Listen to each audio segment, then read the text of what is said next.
Hi, I'm Terrell with TerrellLoy.com. Today I want to show you an ornate border I came up with using templates. I was looking for something that I could do fairly quick, but I wanted consistency, so I knew I needed to use templates to do it. This is what I came up with, this border here, and it turned out our S-curves worked perfect for the job. And I want to show you how I did this. But see how I did get consistency, and you can change this up. You can add more detail, less detail, even more uniformity than I did. But let me show you how I did this so you can get started. So I'm using our 2-inch S-curve. And it turns out when you hold this S-curve straight, vertical, you have about a 4.5-inch S. Well, this time we're going to angle it a little bit. I actually have a 4-inch strip here.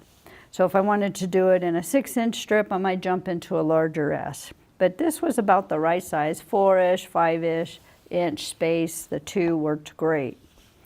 What I'm doing is I'm positioning the S so this piece of the S is basically vertical on the in the border.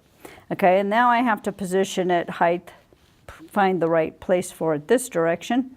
So I want to center it. So again, I can do what I did last time. I'd measured this on the sampler, and it came out to be about a 3.5-inch design. So I have about a 1/4 inch to play with on each edge.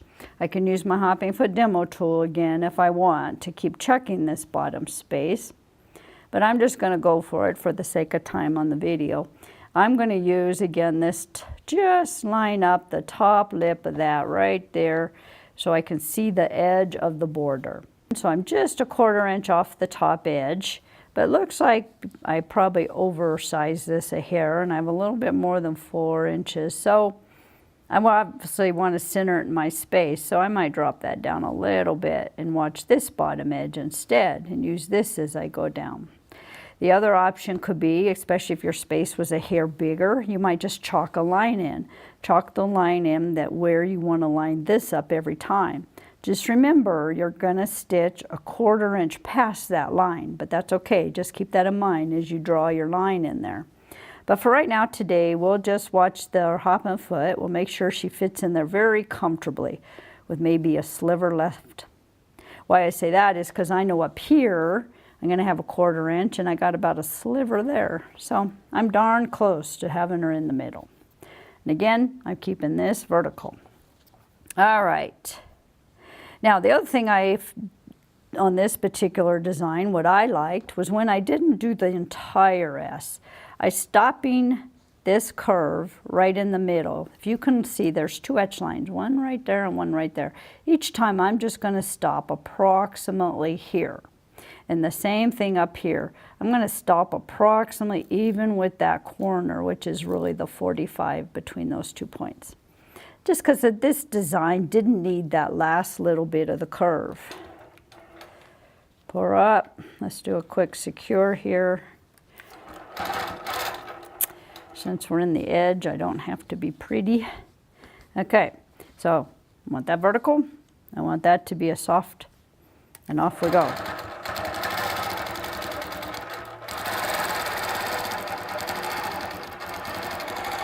Okay, my first S. All I'm going to do now is turn her over and go again.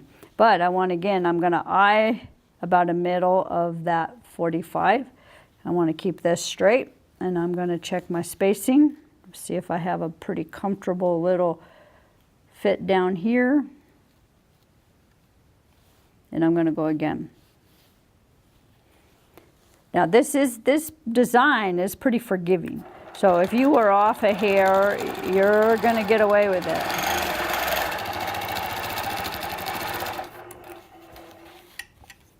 Flip it, go again. Once you get in the groove, it goes pretty fast. And if you don't run out of bobbin thread.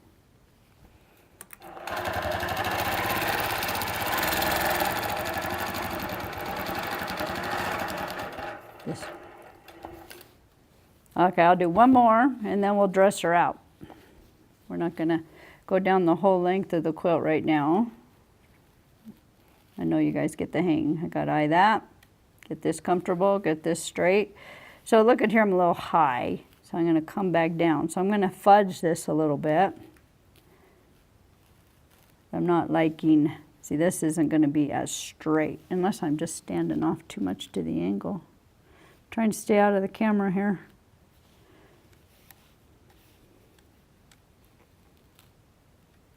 Yeah, so this one isn't gonna be as straight. It's not bad if I get over there. Okay.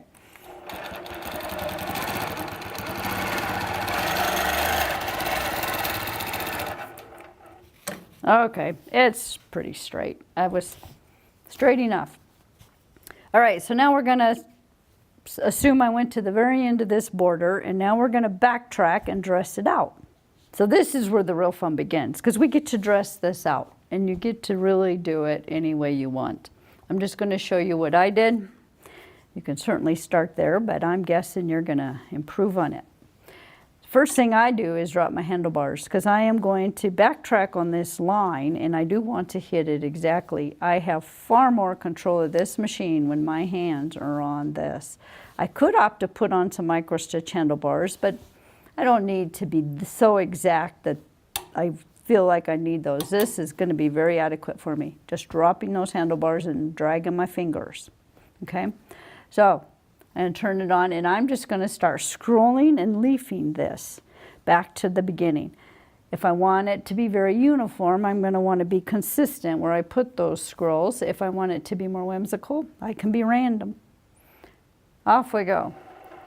So, in my previous design, I had a leaf at the end of each one of these. It came up, maybe I'll throw in a scroll.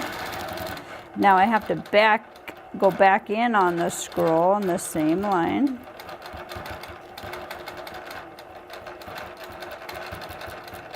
This is why dragging my fingers helps. And all I'm doing is just watching the needle. Maybe I want to throw in a scroll here. The other cool thing about this, especially for those of you who are still practicing your feathers, this is far simpler than feathering. You're going to think it may look slow, but it's easier to do than a feather. Okay, anyone can make curly cues or scrolls, as I'm calling them. See, I'm being pretty random. I'm not worried if they are all the same size at this point.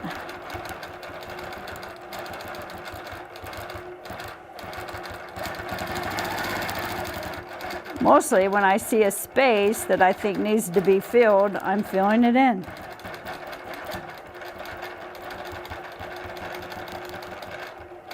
And there's that leaf again. I didn't do it on the other side, but maybe I even want a little scroll at the bottom base of each leaf.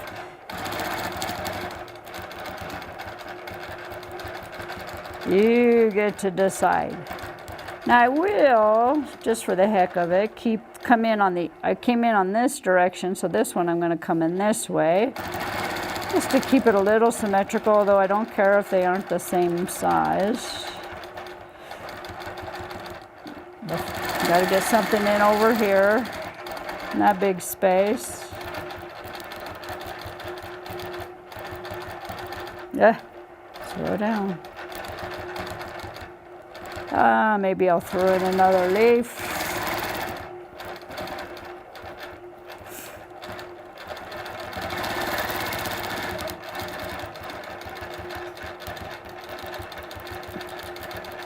Let's put one in over here.